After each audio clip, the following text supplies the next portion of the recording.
to back up anything that I might have said, or if you feel like I said something wrong, come with your facts and your proof, and we could talk about it. But I'm 99.9% sure that this American versus German thing is a bit. It's fake. Yeah, it's fake. It was made up, man. Somebody probably was just trying to get off some puppies, intimidate somebody, or make their dog look or sound better than what it really is, what the deal is. Right.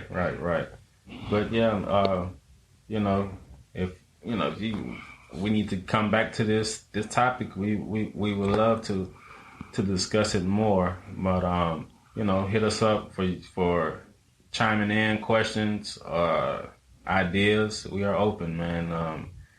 Here at Space City Rottweilers and the Space City Rottweilers podcast. But thank you all for tuning in again. Yeah, there's really no point to drag this topic off.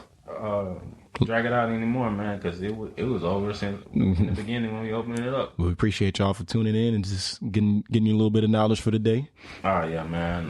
Much love to everyone chiming in and checking in, and we definitely appreciate it. Be on the lookout for more episodes, more content. Looking to check the page. We post daily. Looking to maybe start video recording this discussion.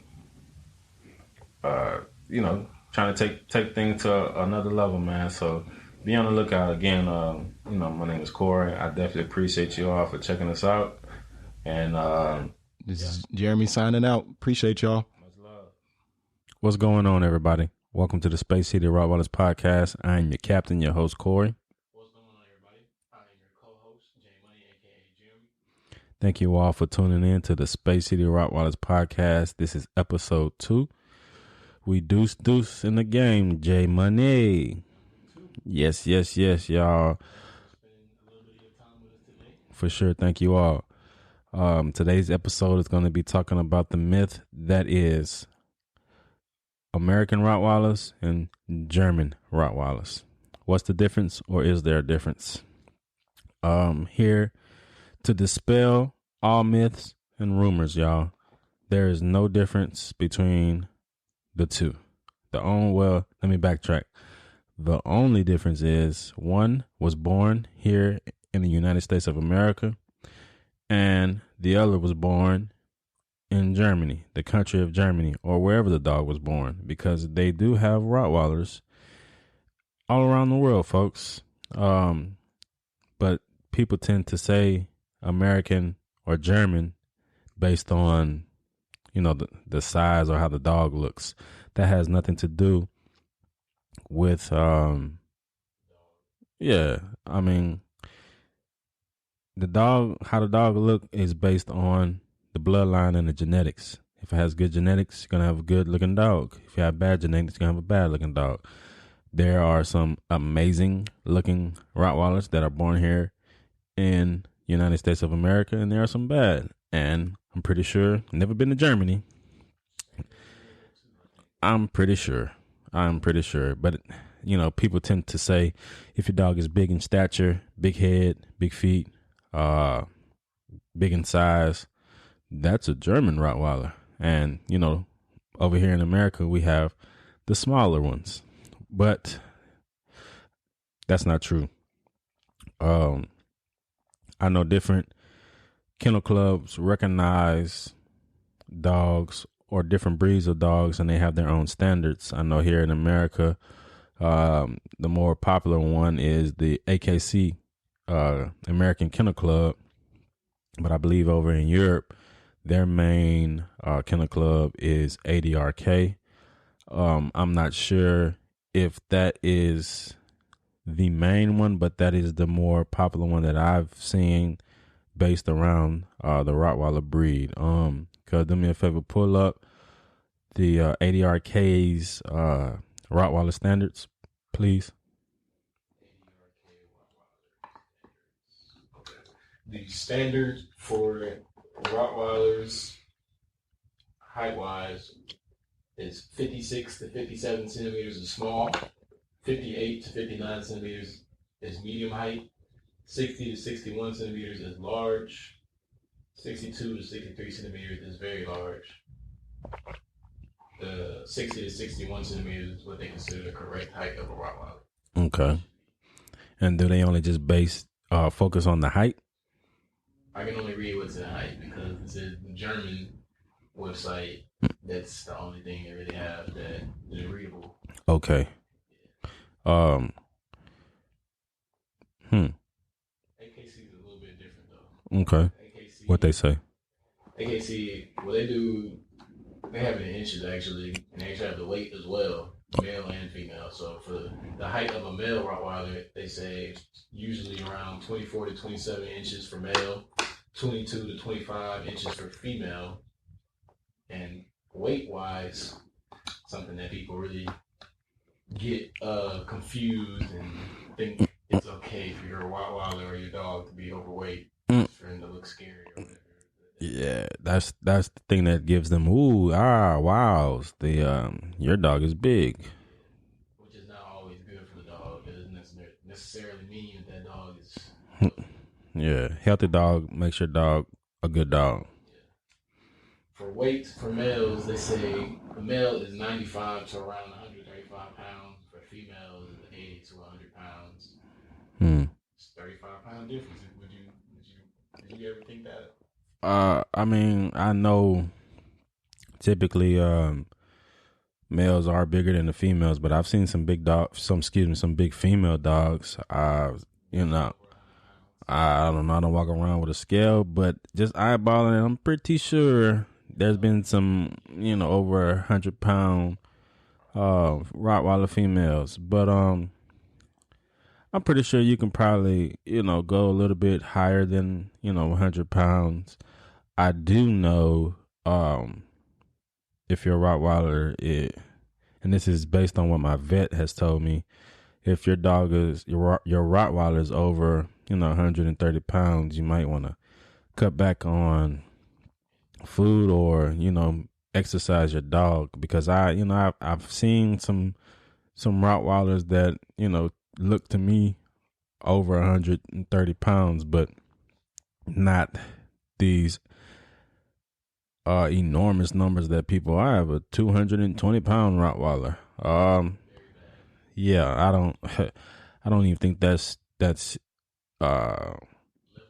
no, I don't even think that's true or facts. Yeah, your dog might be big, but 220 pounds, I don't, that's a small bear. You know what I mean? That's a bear cub. But I know since Rottweilers are considered to be a large breed, it's not good for them to be overweight because it's, bad on their hips and their joints and their bones. That's almost like an overweight person, carrying a lot of weight can be detrimental to, to your body, if you have aches and pains and all that stuff, for sure. But,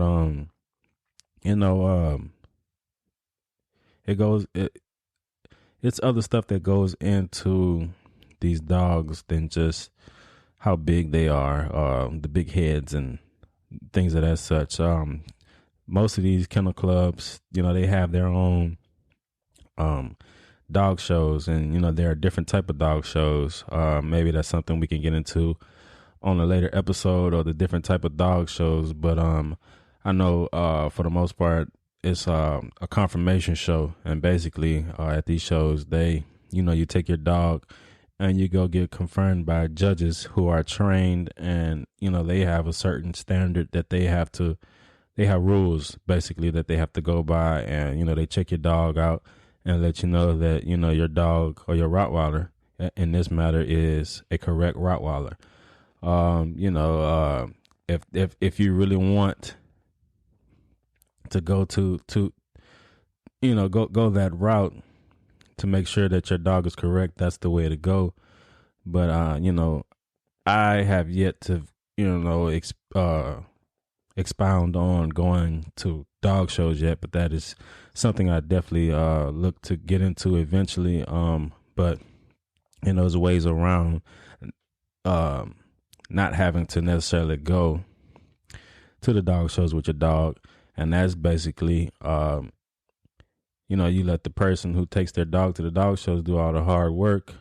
And if they decide to breed, then you can get some offspring from that confirmed dog. And that's how people get champion bloodline. Somewhere along the line, a dog in this bloodline was confirmed to be, a champion or a grand champion, or, confirmed to be a correct dog. I think in order to be considered a grand champion, I think you have to come in first place 3 times. I need to fact check that, so don't hold me to that. But I'm going into something else here, but trying to let's keep it here with this American versus German. There really is no difference. It's all about the bloodline and the genetics. Big head dogs make big head dogs. You know what I'm saying? Basically, it has nothing to do with them being from Germany. The only way you have a German Rottweiler is if you import it from Germany. I have dogs who bloodline traces back to Germany, but I also have dogs in my program who bloodline traces back to Serbia. I've heard Rottweilers are being bred in other countries, Russia, Serbia, Romaine, I believe. Not Roman, Romaine, of course, Germany. I've even seen some dogs that are being bred over in Kuwait. So it has nothing to do with size. A lot of people, or a lot of breeders, probably say this and regurgitate this because they're trying to make a sale. But if you are here in the States, United States of America, and you're looking to buy a Rottweiler, and someone tells you that they have German Rottweilers, you can ask them then, what makes your dog a German Rottweiler, and see what they tell you. And if they come with some regurgitated stuff about, because my dog has wavy hair, big head, good features that, confirmed Rottweilers do have. But if they don't have any paperwork showing that this dog was imported, yeah. But just because their dog might be from Germany or any of these other countries with the proper paperwork, the dog that you get, if you're, buying a dog here in the United States, that doesn't make your dog a German or out of the country European Rottweiler. Your dog will always be American if you buy or purchase, adopt a Rottweiler here on this soil of the United States of America. But you can get a Rottweiler with good German features. And I think when I say that, I feel like what's the word, man? My mind went blank. I just said that, but I'm kind of shooting myself in the foot and dispelling everything I just said. So forgive me for that. If you buy a dog here in the United States of America, your dog is an American Rottweiler. I can go on and on all day, but I'm saying the same thing. So, yeah, man. Don't confuse yourself, because it's definitely not that hard. And I'm making this more difficult. This conversation a lot more difficult than what I need to, because from the beginning I let you know what it it is. So just know if somebody tells you that they have a German Rottweiler and they can't really prove that their dog was born in Germany, that is an American Rottweiler. Or wherever. You know what I mean? Might be a Petco Rottweiler. You never know. But yeah, like from the first episode, I still currently have a litter of puppies available. Today, on this day, at this point, they are 5 weeks and a few days old. I do have some confirmed and some reserve puppies, but I do still have some available females and a